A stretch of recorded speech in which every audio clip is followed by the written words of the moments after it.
नमस्कार, मेरा नाम मनीष कुमार शाह है और मेरा बेबी का नाम बेबी ऑफ स्वीटी गुप्ता। जब बेबी बॉर्न हुआ था we are really happy on 5 Feb, जहाँ पे 8 ऑफ मॉर्निंग में हमें पता चला कि बेबी एक बहुत अच्छे लेवल पे मतलब हो गया है और हम लोग बहुत खुश थे। पर विद इन एन आवर हमें पता चला कि बेबी का सिचुएशन बहुत गिर रहा है। ये बेबी का जो सिचुएशन गिर रहा था ये एक नॉर्मल मुझे बताया गया कि ये हार्ट इश्यूज़ या लंग्स इशू हो सकता है, जो कि कॉमन फैक्टर है कि बहुत देर टाइम पे क्या होता है लंग्स में पानी जम जाता है। हम लोग का ये एक्सपेक्टेशन था। हमने इमीडिएटली उसे एक चाइल्ड केयर हॉस्पिटल में हमने भर्ती किया था। बट वहाँ जब एक्सरे जब निकाला गया तब हमें पता चला कि ये प्रॉब्लम CDH का है। CDH एक बहुत क्रिटिकल डिजीज़ नहीं है। इसमें क्या होता है कि इंस्टाइल जो बच्चों का इंस्टाइल होता है वो पूरा ऊपर चला जाता है। जो मेरे बच्चे का पूरा ऊपर चला गया था और जो लेफ्ट लंग्स था वो पूरा कोलैप्स हो गया था। हार्ट को एक अपने जगह से मूव कर दिया गया था और जब भी वो सांस ले रहा था उसका पूरा फेस ब्लू हो जा रहा था। पूरा एक उसको सांस लेना बहुत, वो एक ही लंग्स पे 9 मंथ्स वो मतलब होके 9 मंथ्स उसने निकाला एक लंग्स पे, तो वो लंग्स भी बहुत ज़्यादा स्प्रेड कर चुका था। तो जब फर्स्ट ऑपरेशन का जब हमने हॉस्पिटल में भर्ती किए थे, जब फर्स्ट ऑपरेशन का बात चला था तो पहले विद इन 2 डेज उसको नॉर्मल किया गया, फिर फर्स्ट ऑपरेशन किया गया। फर्स्ट ऑपरेशन का बच्चा बहुत हद तक इम्प्रूव कर रहा था, सिचुएशन 96-94 वो इम्प्रूव करता, हम लोग बहुत खुश थे। But unfortunate with in 7 to 10 days के अंदर हमें पता चला कि नहीं ये वो उसका बच्चा का वापस से सिचुएशन गिर रहा है and they are not sure कि एग्जैक्टली क्या हुआ। हमें वापस से जब ये सिचुएशन पता चला हम लोग इमीडिएटली नारायण हॉस्पिटल में भर्ती किए, जहाँ पे डॉक्टर शुभदीप दास सर और डॉक्टर गौतम चक्रवर्ती सर के अंदर में भर्ती हुए। जब इन्होंने ऑब्जर्व किया तब इन्हें पता चला कि नहीं ये जो फर्स्ट ऑपरेशन था इट वॉज अ डिजास्टर। ये वापस से एक बच्चे का वो सिलाई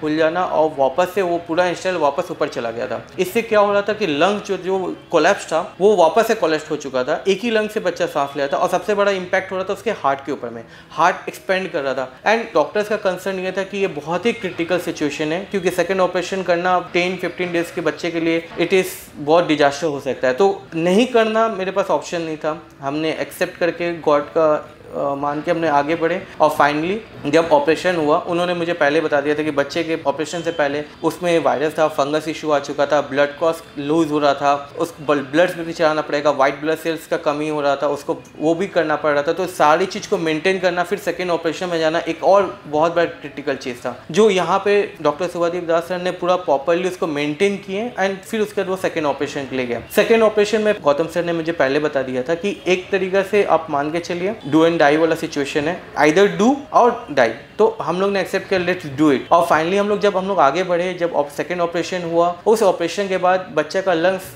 फिर धीरे धीरे जो कोलैप्स हो चुका था उसको मेडिकेशन के थ्रू आस्ते आस्ते उसको फिर बढ़ाया गया। पहले 2 बार बच्चे को ब्लड प्रेशर का दवाई दिया जाए, क्योंकि जो हार्ट था ऑलरेडी एक्सपेंड कर चुका था बहुत हाई लेवल पे, उसको आस्ते आस्ते नॉर्मलाइज करना, ये एक मैजिक था जो कि सिर्फ यहाँ पे डॉक्टर्स ने हैंडल किए बहुत प्रॉपरली। और आफ्टर आई थिंक 2 वीक्स के बाद बेबी को घर लेके जा रहे हैं। ये कोई डिजीज़ नहीं था, एक क्रिटिकल इश्यूज था। और मैं ये बोलना चाहूँगा कि जिनको भी अगर एक बार भी इम्पैक्ट पड़ता है उनको इमीडिएटली यहाँ पे लाया जाए, क्योंकि सिर्फ ये एक मेडिकेशन इश्यूज नहीं है, ये ऑपरेशन के बाद जो बच्चों को एक रिक्वायरमेंट होता है वेंटिलेटर के ऊपर में जो होता है इकोनॉम, जो एक तरह का पूरा ऑर्गन्स को हैंडल करता है, वो मशीन्स यहाँ पे सब कुछ अवेलेबल था। इस चीज़ के लिए हम लोग यहाँ पर लेके हैं और उसका मुझे आज रिजल्ट मिल रहा है।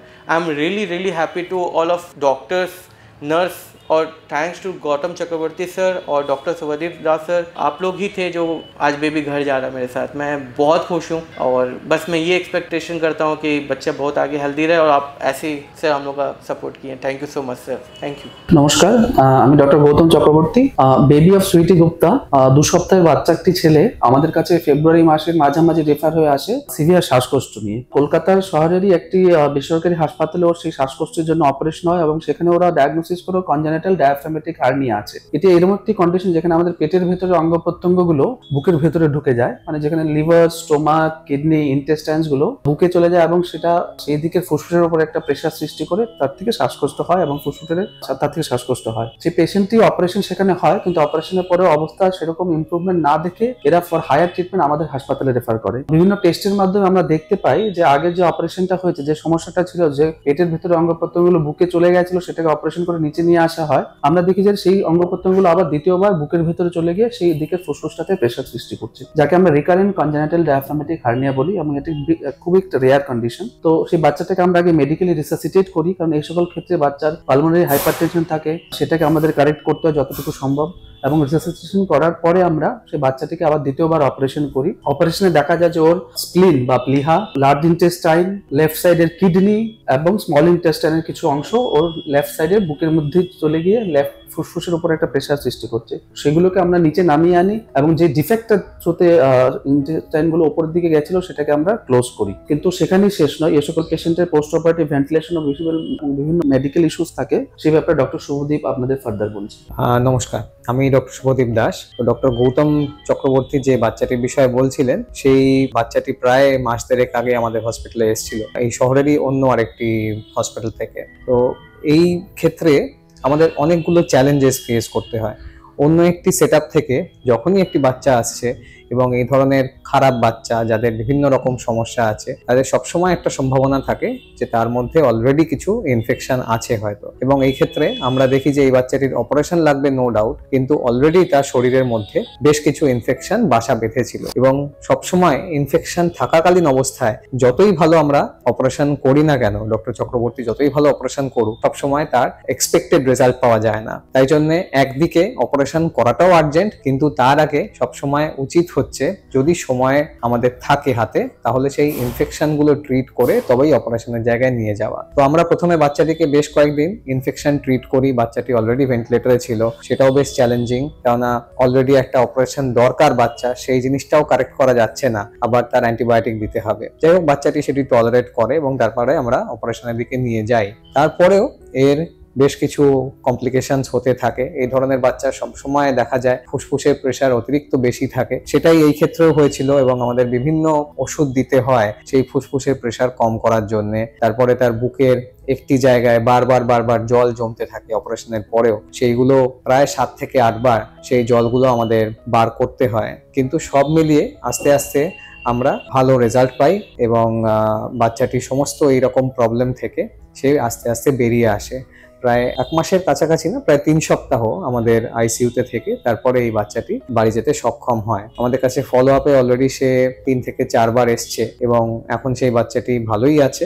আজকে তার বয়স 2.5 মাসের কাছাকাছি এবং এখনো অবধি ঠিক আছে সে। তার ফুসফুসের প্রেসার যেটা বেশ বেশি ছিল অপারেশনের পরে এবং অপারেশনের আগে, এখন সেটি প্রায় নর্মাল হয়ে গেছে এবং আমরা বিভিন্ন যে ওষুধপত্র দিয়ে বাচ্চাটিকে ছেড়েছিলাম, আস্তে আস্তে বেশিরভাগ ওষুধগুলোই আমরা বন্ধ করে দিতে সক্ষম হয়েছি, বাড়ি যেতে সক্ষম হয়। আমাদের কাছে ফলো আপে অলরেডি সে 3 থেকে 4 বার এসছে এবং এখন সেই বাচ্চাটি ভালোই আছে।